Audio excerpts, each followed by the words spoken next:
Don't live frustrated, thinking that there's something wrong with you, trying to prove to them who you are, trying to convince them to affirm you. Let it go. There's nothing wrong with you. If you had to have it, they would give it. Since you don't, shake it off. Keep your head held high. Your value doesn't come from people. It comes from your Creator.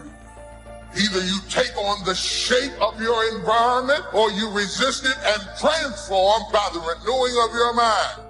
Everything you've ever changed about your life started in your head.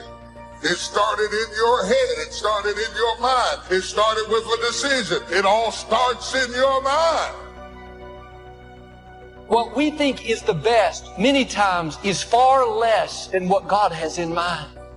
You haven't seen your best days. You may feel stuck. Doors have closed. That all happened for a reason. The best part of your life is not behind you. The best part of your life is the next part of your life. You wouldn't be discouraged over that door that closed if you knew what God was about to open. You haven't seen or imagined what God has in store.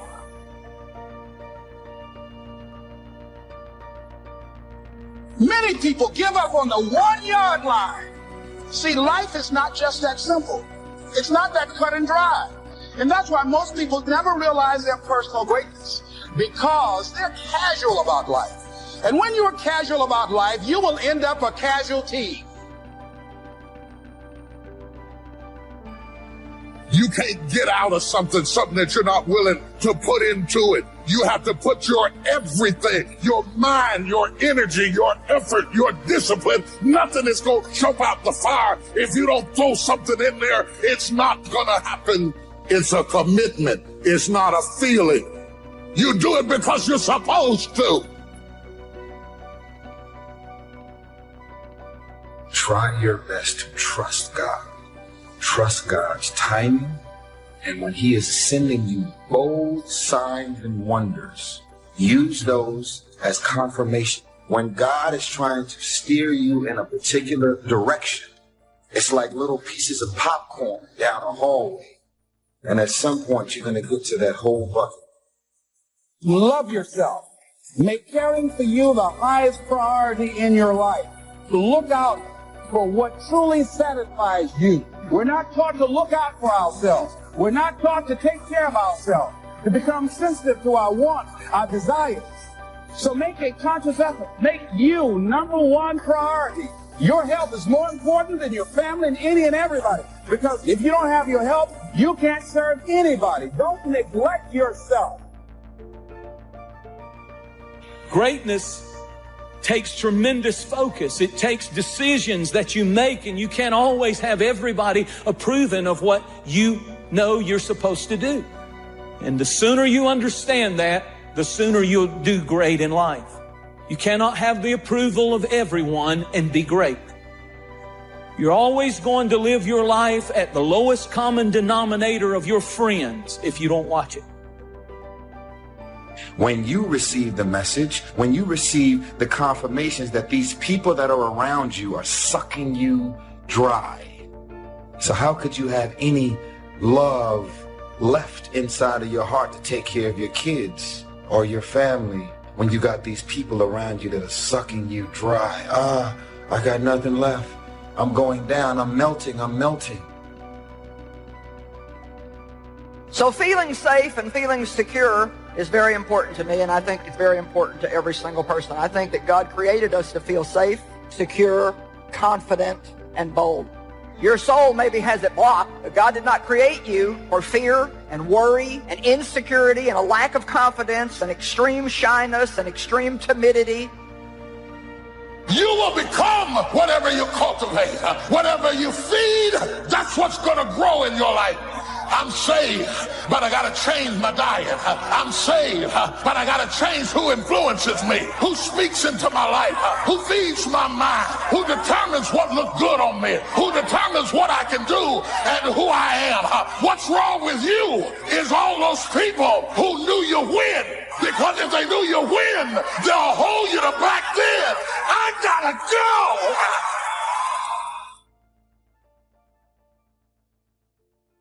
Too many people looking for identity and value, and they're looking for it in all the wrong places. They look for it in what they do, who they know, what they own, what they look like. And I think that we need to do our best to look as good as we can. All I can say is take what God's given you and do the best you can with it. But don't be comparing yourself with somebody else. I become confident when I get the right view of other people and I get the right view of myself. It's amazing, right? You ever notice that arrogance requires advertising, but confidence speaks for itself? In fact, insecurity, cynicism, and arrogance, they're all loud.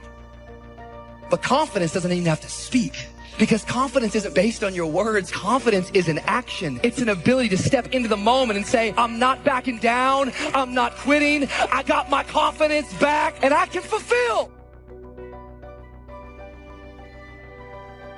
Your tongue is the rudder for your life. It's determining the direction. Next time you're tempted to say something negative about yourself, your future, your finances, zip it up. Don't steer yourself toward defeat. Say not, you're too young. Say not, you can't accomplish your dreams. God wouldn't have given them to you if you weren't well able. Why are you living a life to impress them? Why are you placing value on what they think? Doing all these things to impress them. Why? I'll tell you something right now, man. You need to place value on the people who love you at your worst. Because those are the people who deserve to be there when you're at your best. If you don't heal from emotional wounds, you will bleed on people that had nothing to do with it. How many people are living wounded over how they were raised, a friend that walked away? Instead of letting it go, they replay it in their mind. They wonder why they don't have good relationships. It's because they haven't healed. They're living out of a wounded place. Isn't it amazing how one bad relationship can ruin all of your other relationships? For really being honest tonight, most of the pain in our life, it comes from relationship pain. Some of the hardest things for us to get over, they're attached to people. Despise not the day of small beginnings. And so many people say, when I get a big break, when a big door opens, when somebody notices me, but that is not the key to success. The key to success is to start where you are. Right where you are. Not when things get better, but start where you are. The only thing worse than one who is inconsistent in applying their self-imposed disciplines is one who has never considered the need or the value of discipline at all, changing loyalties and shifting frequently from one commitment to another, leaving behind a trail of broken friendships and unfulfilled promises, all because of a discipline that was either non-existent or imposed so infrequently that it was ineffective. Most of us are worried about suffering. We're afraid of it. When we're suffering and sacrificing, we wonder whether it's worth it. We wonder whether sacrifice or setbacks or suffering is a sign it's not our real dream. See, at the gym, you never think, oh, I'm going through some pain and discomfort. This must be a sign I shouldn't be at the gym. You'd never think that. You have to break it down, suffer and sacrifice for it to grow. When you need motivation yourself, don't look for someone to scream and yell. Don't look for someone else to give you motivation. Look at yourself and remind yourself why you are doing what you are doing. This temporary pain, this fight, this is what will make you stronger. That's the key word, discipline, self-discipline, consistent self-discipline. It doesn't really matter how smart you are or how much you know if you don't use it. Better than knowledge is applied knowledge. And once we've applied our knowledge, we must study the results of that process. Get the clutter out. Start letting some of this junk go to make some room for something else. Do that with people. There's some people who's cluttering up your life. They're just holding and occupying the space that somebody useful, positive could be holding that space. You don't even have time to look to see what else is out there because you all have all of these people surrounding you that's not enabling you to grow. Some of you tonight, you've experienced someone failing you.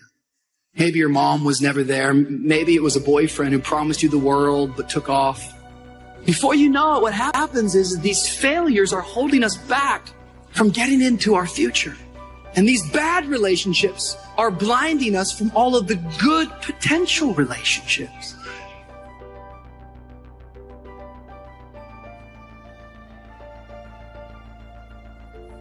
Success is all about building relationships. It's not what you know, it's who you know. Some people might not step up when you ask for help. But guess what? The worst thing can happen to you if somebody refuses you. You didn't have it anyway. Ask people. You never know. Suppose they say yes. That could be the turning factor.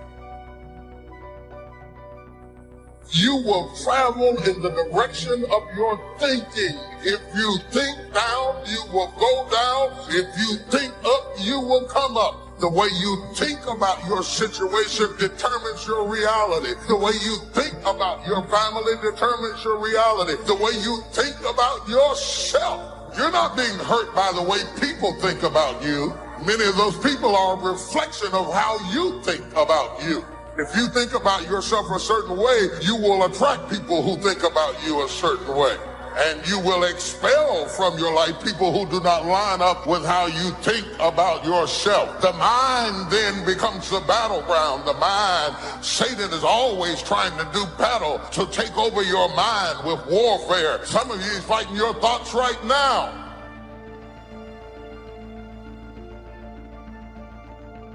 I want to begin the process of deserving. What would that be? What process should I begin engaging in to deserve good health, to deserve a good relationship? What must I do to begin the process of deserving? There's enough people that are telling us we can't do it, that we're not good enough. Why do we want to tell ourselves that? We know for a fact that thoughts influence actions. We need to get our own self-affirmations. There need to be quiet moments in your bedroom, quiet moments when you're brushing your teeth, that we need to reaffirm, I am the captain of my ship and the master of my fate.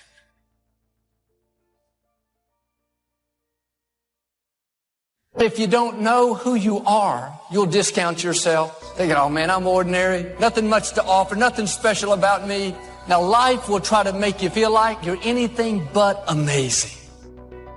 Disappointments, betrayals, rejection will try to steal your sense of value. But all through the day, despite what thoughts are telling you, despite who left you out, you need to remind yourself, I am amazing. I have been wonderfully made. Don't go around feeling ordinary when in fact you're extraordinary. People may try to make you feel average.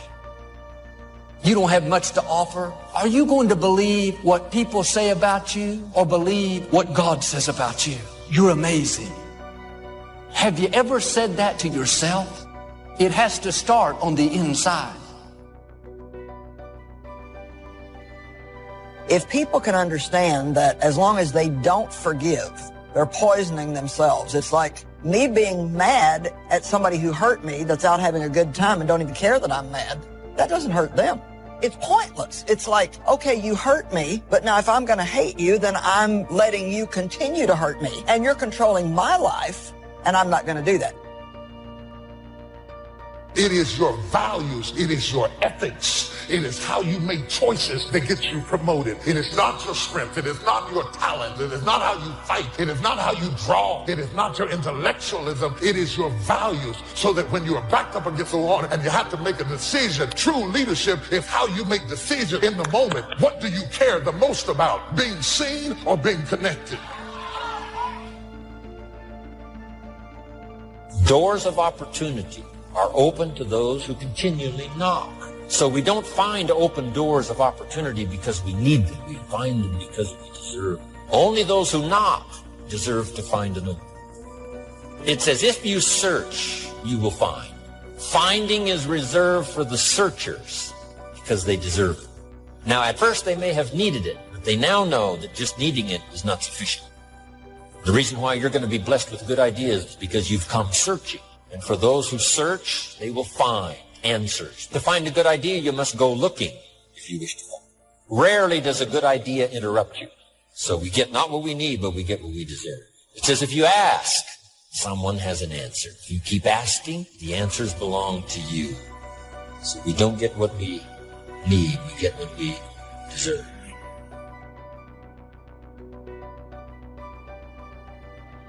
Living in mourning is going to keep the new doors from opening. You have to heal so you can see the new relationships, the new opportunities. And the quicker you let things go, the easier it is. Your time is valuable. That's a distraction trying to get you off course. This is a verse you must remember all your life. It says, man's days are determined. That means you don't decide how long you live. Your life is on a timer. Extreme environments will turn you into a different creature. Extreme environments will make you move differently. It can happen in the midst of a dark depression, even in the middle of a gut-wrenching heartbreak, in the midst of unimaginable loss. It can happen. My question to you is, what's about to change inside of you that's going to make people think you can defy gravity? It takes discipline to plan. It takes discipline to execute our plan. And it takes discipline to change either our plan or our method of executing that plan if the results are poor. It takes discipline to ponder the value of someone else's opinion when our pride and our arrogance leads us to believe that we are the only ones with the answers. What are your expectations? What do you expect to get from life? What do you expect to get from your relationships? What is your ideal day? What is it that you expect from this journey that you're involved in? People that have a strong sense of self-approval, they have high expectations for themselves and from others. I must be great. I'm pretty. I must be great. I have this. Validation that comes from stuff is never God. I'm really rubbing the grain. Y'all with me? Are you still with me? You can't wear a watch until who made it? You step on the runway. What are you wearing? You got everybody's name on you but your own. So no one is better or less when it comes to time and change. You become what you are by how you use your 24. You have no idea how strong you are.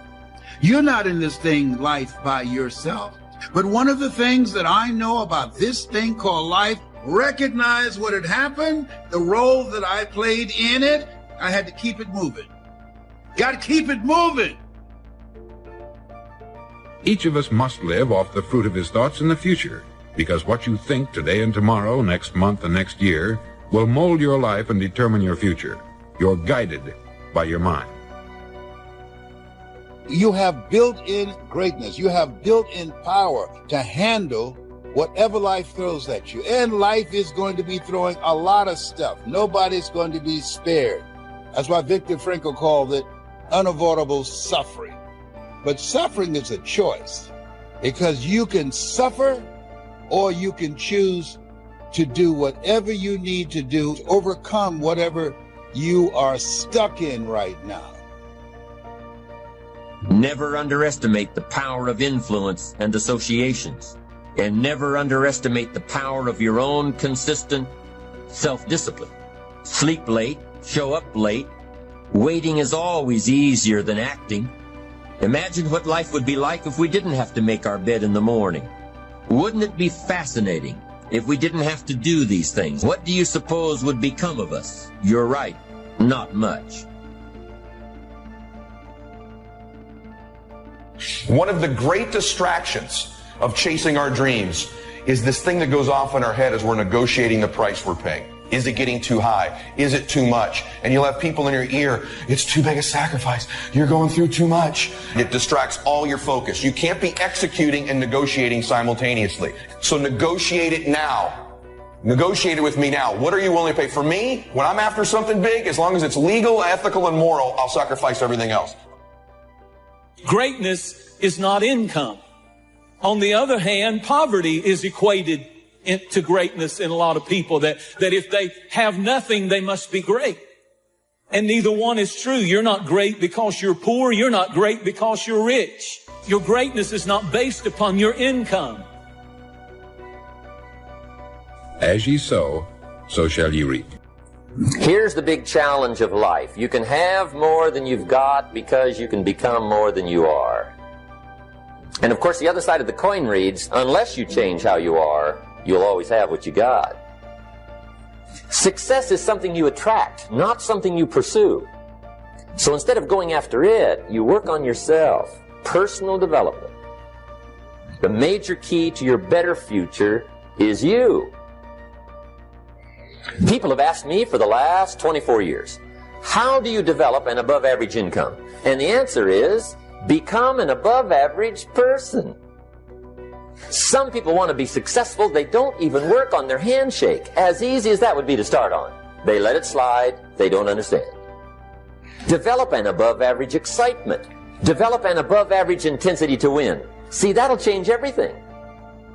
If you want to be wealthy and happy the rest of your life, just learn this lesson well. Learn to work harder on yourself than you do on your job. For things to change for you, you've got to change. Otherwise, it isn't going to change. In rotation, the next season after fall is what? Pray tell, how often does winter follow fall? Every year regularly for the last 6,500 that we know of. See, it is not going to change.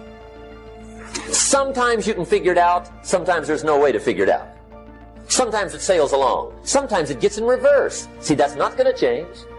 The man says, well, if it isn't going to change, how will my life ever change? Answer, when you change. The only way it gets better for you is when you get better. Let me give you the 4 major lessons in life to learn. Some people don't do well because they major in minor things. At the end of every week, end of every month, you got to check, make sure you're not spending major time on minor things. Life and business is like the changing seasons. One of the best ways to describe life, it's like the seasons. You cannot change the seasons, but you can change yourself. And see, that's how life gets better for you. Not by chance, but by change. The 4 major lessons in life to learn. Here they are. Number 1, learn how to handle the winters. And there's all kinds of winters, right? The winter when you can't figure it out. The winter when it won't work, when you've run out of money and you've got a broken heart. See, those are winter times. When your heart is smashed in 1,000 pieces. Your prayers seem to go no higher than your head. It's wintertime. But see, the disappointments come. Those are normal. That's part of life. But the question is, how do you handle it? You can't get rid of January by tearing it off the calendar. But here's what you can do. You can get stronger, you can get wiser, and you can get better. See, before I understood, when it was winter, I used to wish it was summer. Don't wish it was easier. Wish you were better.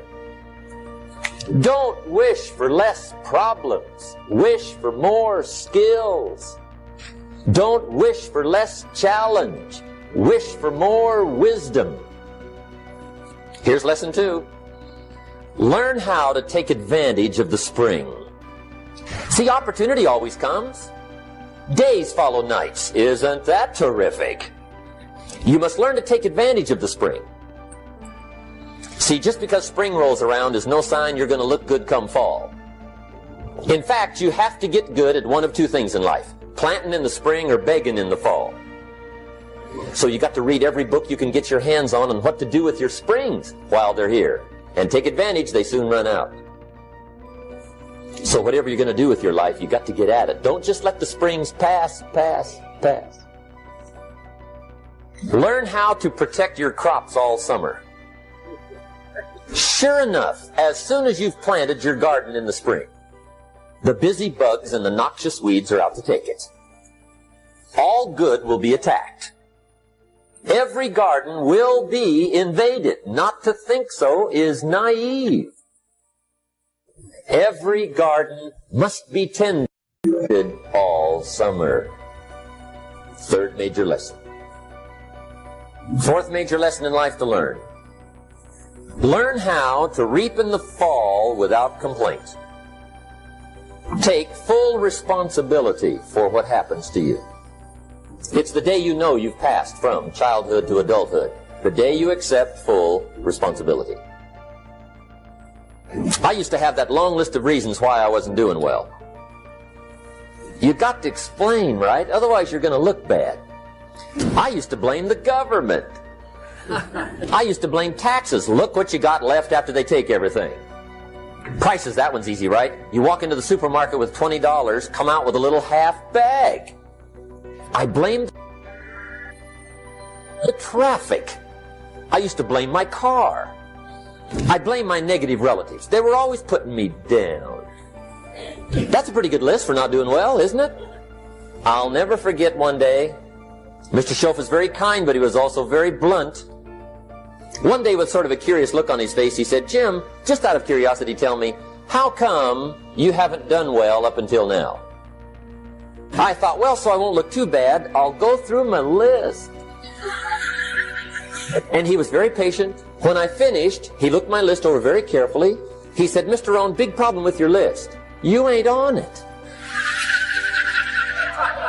And I got me a fresh piece of paper. And I put one word on it. Me. See, I used to blame everything outside. And then let me give you a little philosophy that helped turn my life around. It's not what happens that determines the quality or the quantity of your life. And the reason is because what happens to about everybody. No different. What happens is about the same. What people do, that's what's different. I've fallen out of the sky so many times. But it's not the happenings, it's what you do about it. I used to blame the weather, and I discovered it rains on the rich. So here's one of the key questions of the evening. Starting tomorrow, what are you going to do that'll make a change in your life's direction? Now see, if you don't do something, start.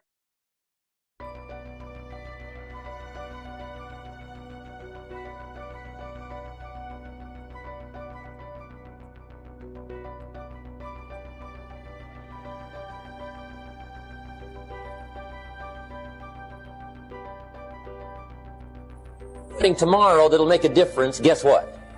It's gonna be the same. Unless you, major key, tomorrow, change it all. Or change something. It's choice time. You can do whatever you want. But it's nice to know any day you wish you can change your whole life. And I challenge you to do that because you can change. See, you don't ever have to be the same again after tonight, only by choice.